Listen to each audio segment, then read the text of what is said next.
Hi, എല്ലാവർക്കും saints ഡയറിയിലേക്ക് സ്വാഗതം. ഇന്ന് ഞാനിവിടെ തയ്യാറാക്കാൻ പോകുന്നത് റേഷൻ അരി കൊണ്ട് വളരെ സോഫ്റ്റായ ഒരു പുട്ടാണ്. അതെങ്ങനെയാണ് തയ്യാറാക്കുന്നതെന്ന് നോക്കാം. 5 പ്രാവശ്യം നന്നായി കഴുകിയതിന് ശേഷം 10 മണിക്കൂർ കുതിർത്ത അരിയാണിത്.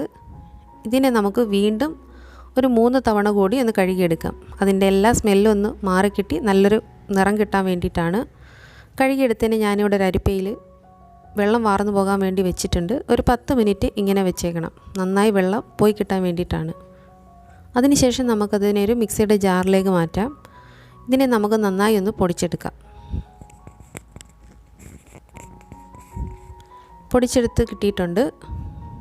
പുട്ടിൻ്റെ പരുവത്തിന് ചെറിയൊരു തരിതരിപ്പോട് കൂടി നന്നായി കിട്ടിയിട്ടുണ്ട്. ഇതിനെ നമുക്കൊരു പാത്രത്തിലേക്ക് മാറ്റാം.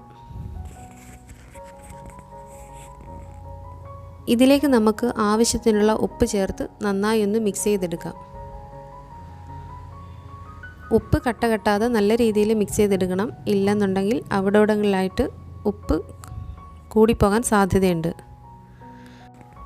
ഇതിനെ നമുക്ക് സാധാരണ പുട്ടുണ്ടാക്കും പോലെ ഉണ്ടാക്കിയെടുക്കാവുന്നതാണ്. ഞാനിവിടെ എടുത്തിരിക്കുന്നത് ഒരു ചിരട്ട പുട്ട് മേക്കറാണ്. കുറച്ച് തേങ്ങ ഇട്ട് കൊടുത്തതിന് ശേഷം നമുക്കതിലേക്ക് ഈ പൊടി ചേർത്ത് കൊടുക്കാം. തേങ്ങയൊക്കെ ഓരോരുത്തരുടെയും അളവിനനുസരിച്ച് ചേർത്ത് കൊടുക്കാവുന്നതാണ്. പൊടി ഇടുമ്പോൾ വല്ലാണ്ട് അമർത്തി വയ്ക്കാൻ ശ്രമിക്കരുത്. സാധാരണ പോലെ ഇട്ട് കൊടുത്താൽ മതിയാവും. അമർത്തി വെച്ച് വേവിക്കാൻ ശ്രമിച്ചാൽ അത് ആവി വെന്ത് കിട്ടാൻ പ്രയാസമാകും. അതുകൊണ്ട് നോർമലായിട്ട് തന്നെ ഇട്ട് കൊടുക്കുക. ഇനി ഇതിനെ നമുക്ക് മൂടി വെച്ച് ആവി കയറ്റിയെടുക്കാം. ആവി കയറ്റാൻ വേണ്ടിയിട്ട് ഞാനിവിടെ ഒരു കുക്കറിൽ കുറച്ച് വെള്ളം വെച്ച് നന്നായി തിളപ്പിച്ചിട്ടുണ്ട്. അതിനെ നമുക്ക് മൂടി വയ്ക്കാം. ആവി വരുമ്പോഴേക്ക് നമുക്കിതിലേക്ക് പുട്ട് മേക്കർ വെച്ച് വേവിച്ചെടുക്കാവുന്നതാണ്. 4-5 മിനിറ്റോളം ഞാനിതിനെ ആവി കയറ്റി എടുത്തിട്ടുണ്ട്. എങ്കിൽ മാത്രമേ ഇത് നന്നായി വെന്ത് കിട്ടുകയുള്ളൂ. പുട്ടുകുടത്തിൽ വെച്ച് വേവിക്കുന്ന പുട്ടാണെന്നുണ്ടെങ്കിൽ ഒരു 6 മിനിറ്റെങ്കിലും വേവിച്ചെടുക്കണം. കാരണം അതിൽ കുറച്ച് മാവ് കൂടുതലായിട്ട് കയറുന്നുണ്ട്. അതിനാലാണ്. നമ്മുടെ പുട്ടുകൂടെ റെഡി ആയിട്ടുണ്ട്. നമുക്കിതൊരു പാത്രത്തിലേക്ക് മാറ്റാം. നല്ല സോഫ്റ്റായ നല്ല ടേസ്റ്റായ പുട്ട് നമുക്കിവിടെ റെഡിയായി കിട്ടിയിട്ടുണ്ട്. ഇനി ബാക്കിയുള്ള മാവ് നമുക്കിതുപോലെ തന്നെ ചെയ്തെടുക്കാവുന്നതാണ്.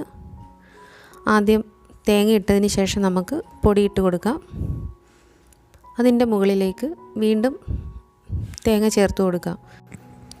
തേങ്ങ കുറച്ച് മതി എന്നുള്ളവർ ചേർത്ത് കൊടുക്കണമെന്നേ ഇല്ല. അടിയിൽ മാത്രം ഇട്ടാൽ മതിയാവും. ബാക്കിയുള്ള എല്ലാം തന്നെ ഇതുപോലെ നമുക്ക് അടുപ്പിൽ വെച്ച് വേവിച്ചെടുക്കാവുന്നതാണ്.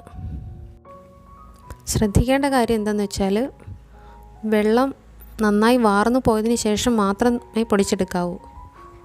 അല്ല എന്നുണ്ടെങ്കിൽ ഇതിനകത്ത് ഈർപ്പം കൂടിയിട്ട് പുട്ട് കുഴഞ്ഞു പോകാൻ സാധ്യതയുണ്ട്. മാത്രമല്ല ആവി കയറി വെന്ത് കിട്ടാനും ബുദ്ധിമുട്ടായിരിക്കും. വെള്ളം നന്നായി വാർന്നതിന് ശേഷം ഇത് നമ്മൾ തയ്യാറാക്കുകയാണെങ്കിൽ നല്ല സോഫ്റ്റായ ടേസ്റ്റിയായ പുട്ട് കിട്ടുന്നതാണ്. നിങ്ങളെല്ലാവരും ഇതൊന്ന് ട്രൈ ചെയ്ത് നോക്കണം. ഈ റെസിപ്പി നിങ്ങൾക്ക് ഇഷ്ടമായാൽ ലൈക്ക് ചെയ്യാനും ഷെയർ ചെയ്യാനും മറക്കരുതേ. ഈ ചാനൽ സബ്സ്ക്രൈബ് ചെയ്തിട്ടില്ലാത്തവർ പ്ലീസ് ഒന്ന് സബ്സ്ക്രൈബ് ചെയ്തേക്കണേ. ഇനിയും നല്ല റെസിപ്പികളുമായിട്ട് നമുക്ക് വീണ്ടും കാണാം.